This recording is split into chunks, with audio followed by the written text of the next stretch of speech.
Entonces, vamos a hablar sobre el uso de la resonancia magnética en el tratamiento preservador del cáncer de mama.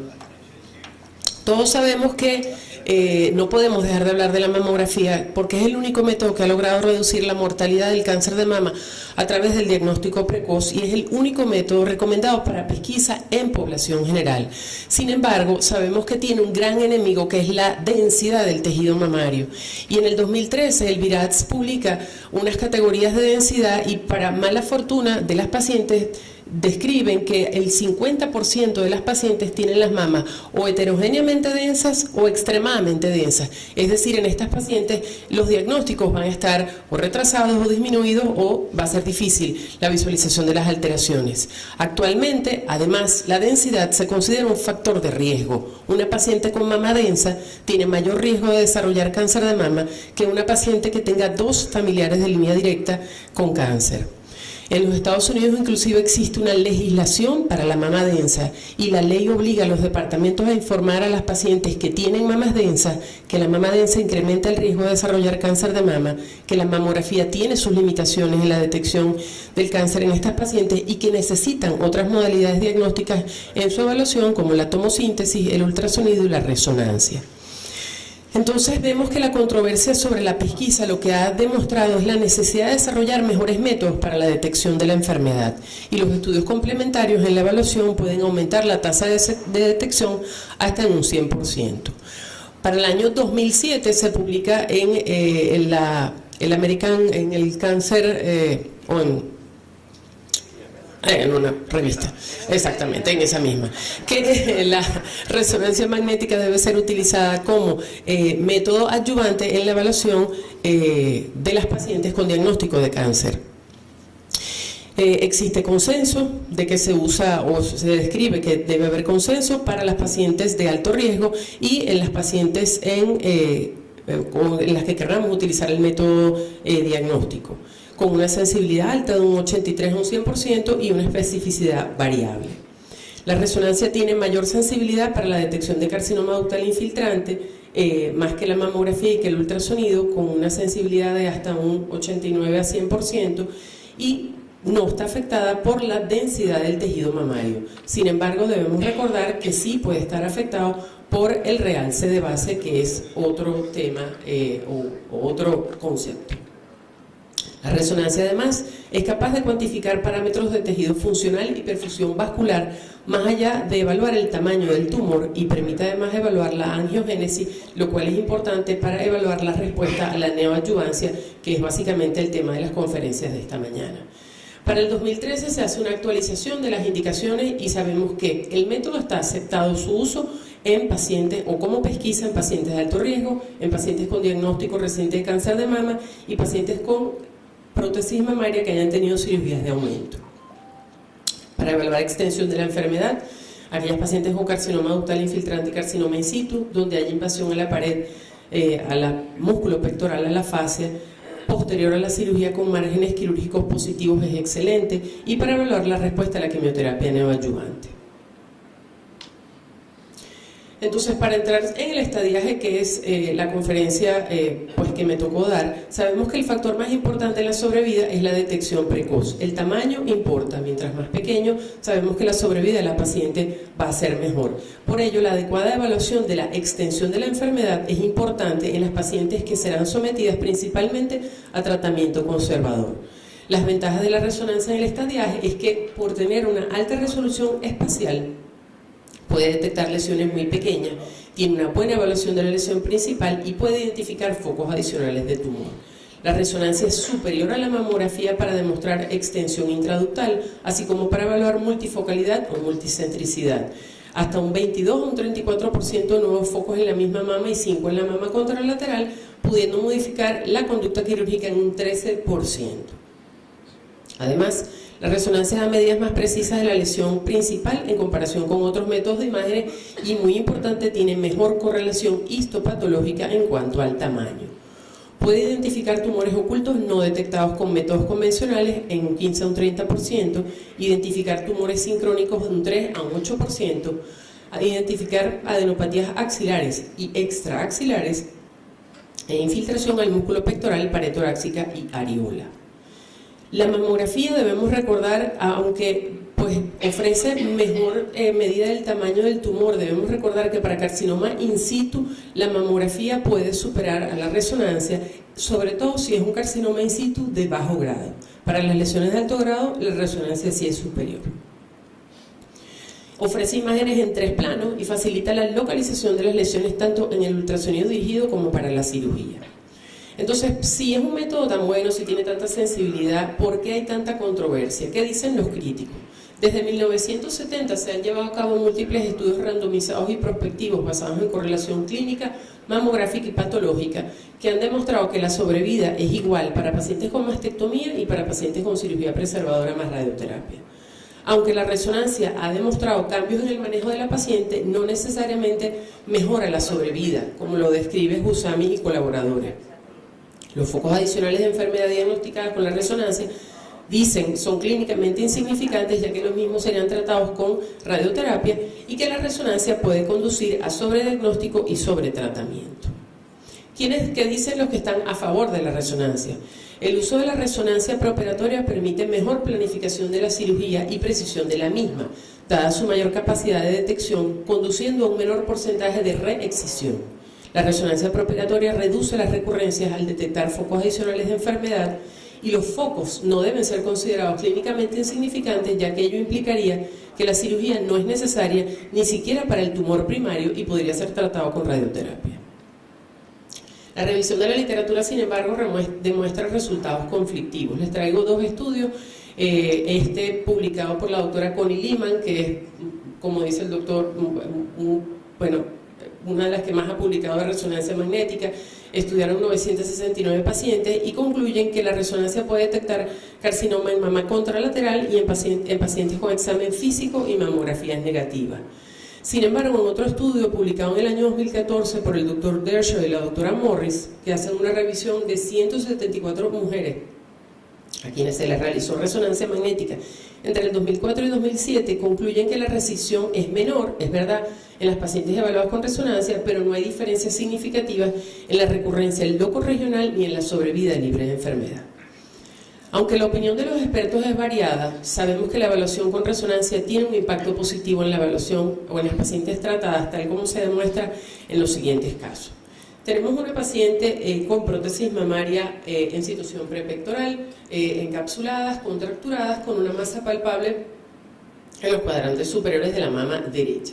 La resonancia magnética demostró el adecuado tamaño del tumor en una lesión que abrazaba la prótesis y era mucho más grande, o es más grande de lo que se veía en la mamografía, pero vemos un segundo foco en un cuadrante diferente. Esto es una secuencia axial, esto es una sagital, esto está en la unión de los cuadrantes inferiores y el tumor primario estaba en la unión de los cuadrantes superiores. Esta lesión de este tamaño no era palpable, ni se había visto en la evaluación inicial que la habíamos hecho nosotros mismos.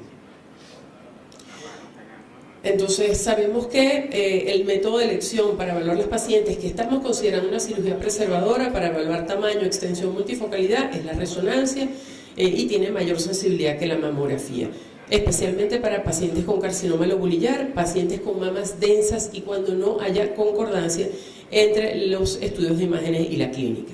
Esta otra paciente con una masa o 2 masas en los cuadrantes inferiores de la mama derecha, con unas mamas moderadamente glandulares. En la mama izquierda ella venía con un estudio de fuera sin alteraciones. En la mama izquierda, fíjense que en la mama derecha no era solamente, es una alteración o son 3 masas como multifragmentadas, otro foco en la unión en el cuadrante superior interno hipercaptante con flujo en el Doppler sospechoso, y fíjense que en la mama izquierda, que aparentemente no tenía tumor, tiene esta extensa alteración. Esto estuvo en relación con un extenso carcinoma lobulillar. Cuando volvimos al ultrasonido había una área de tenue alteración del patrón ecogénico y se pudo biopsiar guiado por ese método.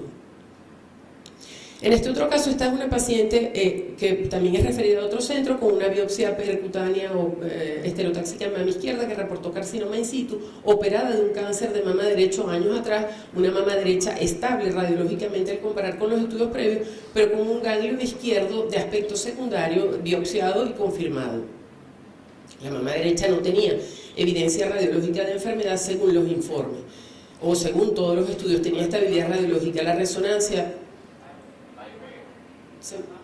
La resonancia no demuestra alteraciones en mama izquierda, hay unos pequeños focos cercanos al área donde se hizo la biopsia, pero fíjense que en la mama derecha el área de asimetría es una extensa o una gran masa con área de real senomasa en situación anterior, y en el ultrasonido es una masa ecogénica, que por eso quizás confunde, porque no estamos acostumbrados a ver la hipocoica con sombra, pero y coincidía con un discreto incremento de consistencia. Y se biopsió y tuvo relación con un carcinoma. Esta otra paciente viene también con una biopsia externa. Esta lesión fue un carcinoma ductal infiltrante.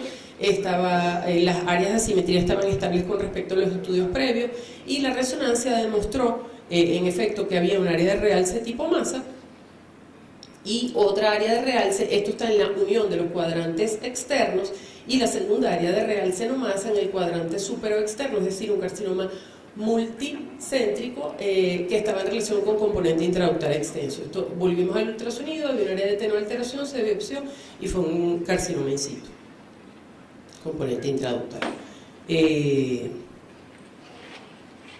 Para carcinoma lobulillar sabemos que la resonancia tiene mayor sensibilidad que la mamografía, sin embargo debemos estar atentos porque es uno de los tumores que más comúnmente se presenta con resultados falsos negativos por sus patrones de crecimiento y angiogénesis no significativa. Incluso pueden tener curvas de realce tipo 1. Esta paciente con unas mamas moderadamente o heterogéneamente densas es enviada de otro departamento con una biopsia que reporta carcinoma lobulillar en mama izquierda. La resonancia se realiza, reportamos que no tiene reporte o no tiene fotografía o registro de la biopsia percutánea.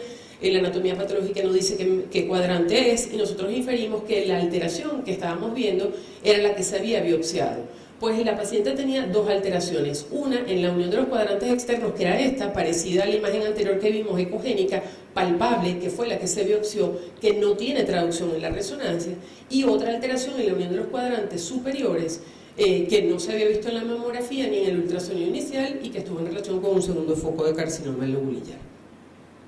También para carcinoma oculto, la resonancia es de excelente ayuda. Esta paciente con un ganglio axilar derecho, con mamas densas heterogéneas con modificaciones postquirúrgicas, la resonancia demostró un área de realce que logramos su traducción al ultrasonido y estuvo en relación con un carcinoma.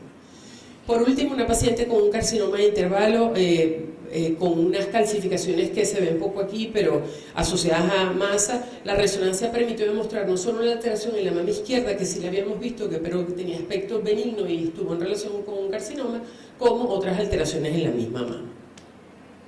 Entonces, la información adicional suministrada puede modificar la decisión terapéutica hasta en un 13%, sin embargo, puede extender innecesariamente la cirugía por falsos positivos. ¿Cómo mejorar esos falsos positivos? Bueno, los falsos positivos tienen que ver con la especificidad del método y obviamente la experiencia del observador, van a ser importantes la técnica, el uso de la terminología y saber cuándo debe estar indicada y cuándo no.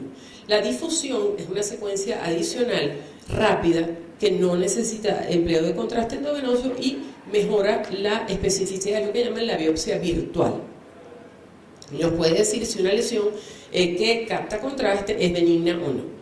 La interpretación, tenemos un análisis cualitativo y cuantitativo, no me voy a extender porque a mí sí no me va a dar tiempo adicional como el doctor. Y su uso, las limitaciones, su uso hasta un fase inicial, pero obviamente la falta de conocimiento del método puede pues, no limitar su uso. Aún en mamas de predominio adiposo la resonancia está indicada. Esta paciente con una pequeña masa en los cuadrantes inferiores de la mama izquierda, la resonancia demostró un área de real senomasa centromamario, volvimos al ultrasonido, biopsiamos guiado por ultrasonido y estuvo en relación con un carcinoma in situ. Entonces la crítica argumenta que aunque existe suficiente evidencia que demuestra que la resonancia cambia el manejo de la paciente, no necesariamente mejora la sobrevida. Desafortunadamente el resultado de los estudios retrospectivos hasta la fecha han demostrado resultados conflictivos como lo mostré. Así como tomó décadas de seguimiento establecer que el tratamiento en pacientes con cáncer de mama en etapas tempranas con mastectomía más radioterapia tenían sobrevida similar a las pacientes mastectomizadas, tomará tiempo demostrar el impacto en la sobrevida de la paciente en las que se utilizó resonancia previo a la cirugía. La resonancia permite al cirujano márgenes quirúrgicos libres de enfermedad con una sola intervención, ya que delimita mejor la extensión de la enfermedad. Permite identificar contraindicaciones para la cirugía preservadora, identifica focos adicionales y, muy importante, como dice la doctora Lehmann, el valor predictivo negativo de una resonancia es altísimo, de un 99.8%. Por lo tanto, una resonancia negativa puede prevenir una mastectomía profiláctica contralateral no necesaria. Los argumentos en contra del uso de la resonancia en pacientes con cáncer de mama: costo, alta tasa de falsos positivos, poca disponibilidad de equipos con mesa para biopsia, para eso tenemos el ultrasonido dirigido, que hemos dejado los ojos allí, poca evidencia científica y miedo al sobretratamiento. ¿El incremento de la sensibilidad justifica el costo de la resonancia? Sí. Pensamos que debemos respetarse las siguientes recomendaciones. Individualizar al paciente. Todo paciente debe tener su estudio mamográfico y ultrasonográfico de óptima calidad y de alta resolución. Disponer de toda la serie radiológica. En los casos de biopsia previa, disponer del resultado histopatológico. Si se trata de una alteración sospechosa, intentar primero la biopsia. Respetar las indicaciones de la resonancia y no indicarla como método de pesquisa en pacientes jóvenes con mamas densas sin riesgo. Debemos recordar que hay un tema ahorita con la inyección del contraste y con la toxicidad del gadolinio. ¿Cómo reducir la tasa de falsos positivos en resonancia? Interpretación por médicos radiólogos especialistas. En el diagnóstico imagenológico, muy importante utilizar la terminología y los criterios aceptados por el VIRAT, comparar con estudios previos, actualizar los equipos y todavía utilizar la resonancia como complemento de la mamografía. La evaluación diagnóstica de las pacientes con cáncer de mama debe incluir mamografía, ultrasonido, biopsias percutáneas. Un estudio de resonancia técnicamente perfecto descarta la presencia de enfermedad hasta un 96%. En todos los casos problemas deben agotarse los métodos convencionales, todos clínicamente perfectos, antes de considerar la resonancia. La resonancia es un método aceptado y establecido, y cuando se utiliza respetando las indicaciones es muy útil en la evaluación de pacientes con cáncer de mama. Llévense para la casa, la resonancia no sustituye la mamografía. Y por último, las decisiones quirúrgicas no deben basarse solo en la resonancia, obviamente es una evaluación integrada, el radiólogo, el cirujano, deben integrarse todos los métodos de imágenes y por último, como ya dije, requieren un médico radiólogo especialista con conocimientos técnicos de interpretación a fin de no confundir a las pacientes, decirles que tienen patología cuando no las tienen y ayudar verdaderamente al cirujano. Muchísimas gracias por su atención.